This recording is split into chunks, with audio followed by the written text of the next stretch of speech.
Okay, so our today's discussion will be about some very important MCQs from chapter number 15 of the second year biology. हम इससे पहले 29 MCQs का solution कर चुके हैं. Today's discussion will start with MCQ number 30th. So 30th MCQ हमारे पास है dash capillaries join together to form arterioles instead of venules. आमतौर पे हमारी बॉडी में जो कैपिलरीज होती हैं ना, when they join together they make the venules, but in case of kidney the glomerular capillaries join together to form the efferent arterioles. So here the B option will be correct. Dash nephrons have loop of anal that extend deep in medulla.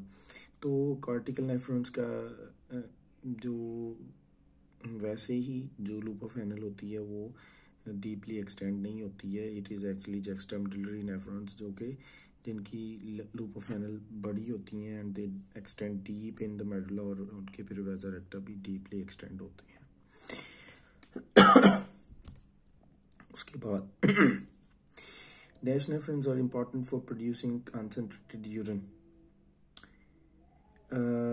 ये भी juxtamedullary nephrons हैं which are important for producing the concentrated urine. Then we have another MCQ. Aldosterone is secreted by dash. It is secreted by adrenal cortex जो कि kidney के ऊपर होता है. ठीक है. उसके बाद glomerular capillaries join together to form. Glomerular capillaries join करती हैं तो efferent arterioles बनते हैं. We have already discussed it. Then renal corpuscle does not include. renal corpuscle में दो चीज़ें आती हैं, Bowman's capsule और glomerulus. यानी वैसा रेक्टा जो है वो renal corpuscle में इंक्लूड नहीं होंगे.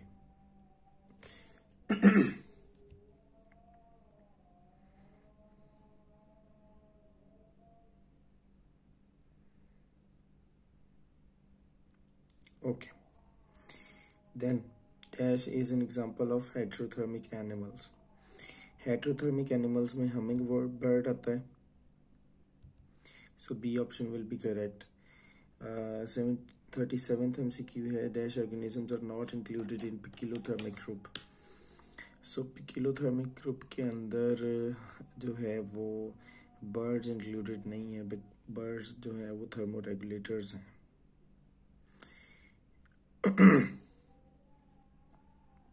तो ये होमियोथर्म्स में आएंगे.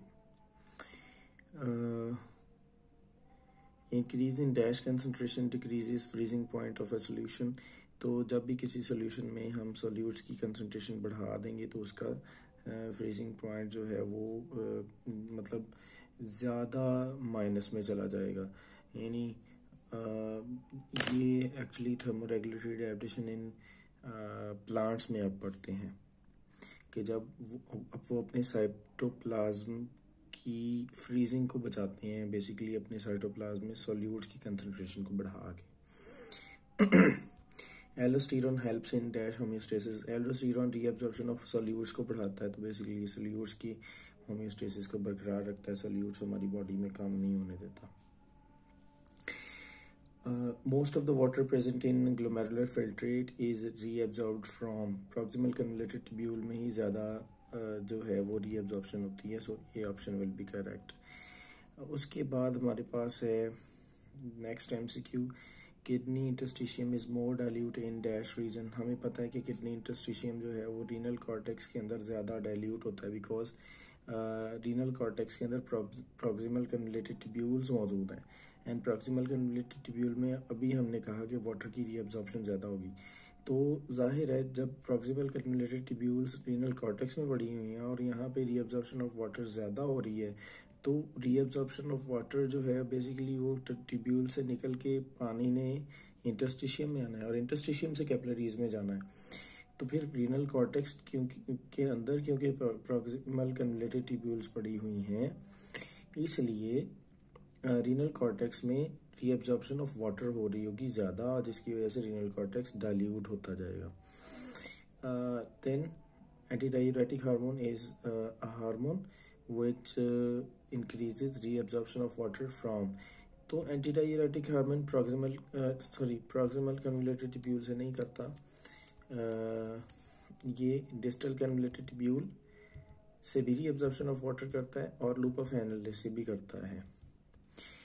बट आपकी जो बुक है उसके ऊपर ये डिस्टल कन्वोल्यूटेड ट्यूब्यूल का ही जिक्र है, तो मोस्ट रेलेवेंट जब आप करोगे तो फिर डिस्टल कन्वोल्यूटेड ट्यूब्यूल ही होगा. Then 43rd MCQ, reabsorption of dash occurs by secondary active transport in ascending loop of Henle. तो ग्लूकोज की जो है वो रीअब्जॉर्प्शन सेकेंडरी एक्टिव ट्रांसपोर्ट के जरिए से हो रही होती है. Pyrogens are the products of dash. Pyrogens are produced by pyrogens as well as white blood cells. तो इसका करेक्ट ऑप्शन आपके पास बोथ A एंड B होगा. Then 45th MCQ, non infectious rise in body temperature will be termed as. ये fabricated सा MCQ है, ये कोई सेंस नहीं बना रहा है, बट पायरेक्सिया इन्फेक्शियस राइज होता है, you will go with the hyperthermia जिसमें बॉडी का टेम्परेचर बढ़ जाता है.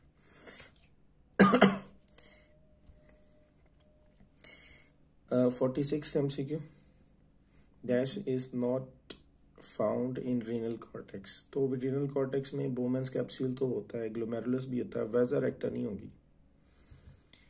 उसके बाद vasa recta are formed by division in. So vasa recta are formed basically by division in efferent arterioles. ये B ऑप्शन ठीक होगा इसका. Then peritubular capillaries are subdivisions of, they are also the subdivisions of efferent arterioles. Okay, then dash is not found in renal medulla. Renal medulla के अंदर efferent आर्टरील्स भी नहीं पाए जाते हैं, इफरेंट आर्टरील्स भी नहीं पाए जाते हैं, और रीनल मेडुला के अंदर हमारे पास जो है वुमेन्स कैप्सूल भी नहीं मिलेगा हमें. सो इसका करेक्ट ऑप्शन होगा all. Collecting duct opens in dash. Collecting duct basically open होता है रीनल पेल्विस में, जहाँ पे यूरिन सारी की सारी कलेक्टिंग डक्ट्स यूरिन ड्रेन कर रही होती हैं अपना. Dash nephrons have loop of Henle that extends deep in medulla. 51st MCQ है हमारे पास. तो ये पहले भी हमने कर लिया. These are juxtamedullary nephrons. Dash nephrons are important for producing concentrated urine. तो ये भी पहले हो गया, juxtamedullary nephrons ही होते हैं. Most of the blood supply that reaches kidney goes to renal cortex. Then glomerular capillaries join together to form. glomerular capillaries join करती हैं तो efferent arterioles बनते हैं. renal corpuscle does not include. renal corpuscle के अंदर glomerulus भी होता है, Bowman's capsule भी होता है, और वैसा रेक्टा नहीं होता. ये repeated MCQ हो गया. then 56th MCQ, dash is not found in renal medulla. so renal medulla के अंदर हमें proximal convoluted tubule जो है वो नहीं मिलती, डिस्टल कन्वोल्यूटेड ट्यूब्यूल मिलती है. Collecting duct, distal convoluted tubule भी ऑलमोस्ट जो है वो उसमें होगी. ये ए और बी वाला हमारा ऑप्शन जो है वो ठीक होगा. अच्छा, उसके बाद dash is not found in renal medulla. Proximal convoluted tubule, glomerulus नहीं पाया जाता, और प्रॉक्सिमल कन्वोल्यूटेड ट्यूब्यूल भी नहीं पाई जाती है, और फिर डिस्टल कन्वोल्यूटेड ट्यूब्यूल भी नहीं पाई जाती है. ये ऑल का ऑप्शन ठीक होगा. Glomerular capillaries drain through. Glomerular capillaries basically drain होती हैं थ्रू इफरेंट आर्टरील्स. एक्चुअली ज्वाइन भी कर रही होती हैं, तो बना रही होती हैं इफरेंट आर्टरील्स जो ब्लड को उनसे फिर बाहर लेके जा रहे होते हैं इफरेंट आर्टरील्स ना. उसके बाद हमारे पास 59th MCQ है. Luminal surface of renal tubules is comprised of. Luminal surface of renal tubules यानी अंदर का जो एरिया होता है उनका, that is covered by, or that is composed of, cuboidal epithelium. Then 60th MCQ, glomerular filtrate does not contain dash. So glomerular filtrate में proteins नहीं होती हैं, हमने पहले भी ये repeat हो गया MCQ. Glucose is reabsorbed by dash transport. It is reabsorbed by secondary active transport.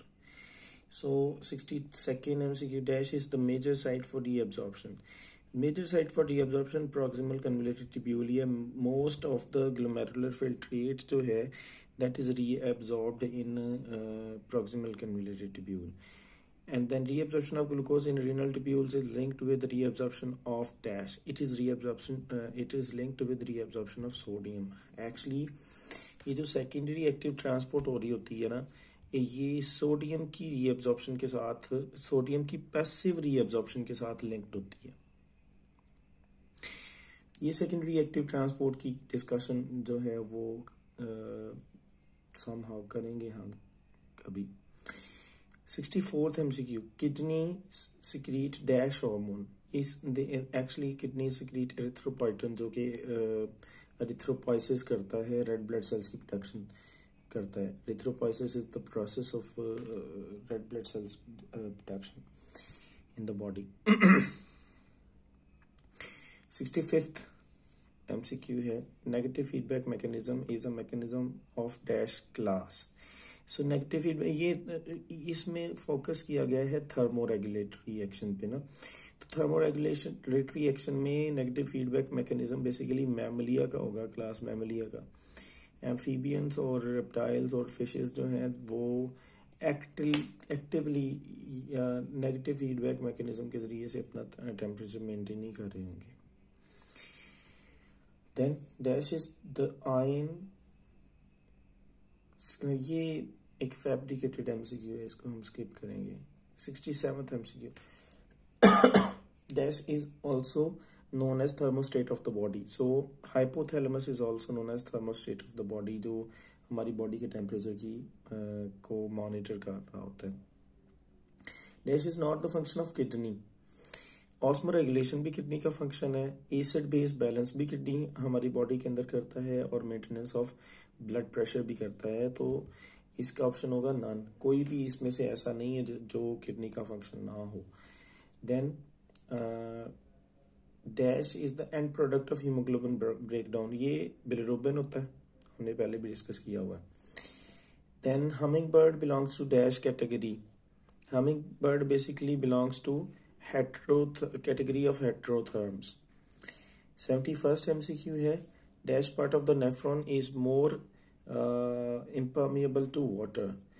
So distal convoluted tubule जो होती है ना, that is more impermeable. And इसकी रीज़न जो है वो ये होती है कि यहाँ पे रीएब्जॉर्प्शन होती है थ्रू हार्मोनल एक्शंस. या तो सॉल्ट्स की रीएब्जॉर्प्शन होगी या फिर वाटर की, but with the help of hormones इसकी परमिएबिलिटी को फिर बढ़ाएंगे अगर हार्मोन मिलेगा तो. 72nd MCQ, urine which is finally excreted from the kidney is a product of filtration, reabsorption, secretion, both A and B. Actually जो urine हम release करते हैं, एक्सक्रीट करते हैं बॉडी से, वो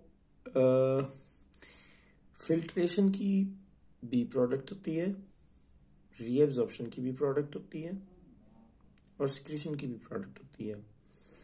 तो यहाँ पे यस यहाँ पे ये जो चीज़ रीअब्जॉर्ब हो गई वो यूरिन का हिस्सा नहीं बनेगी ना.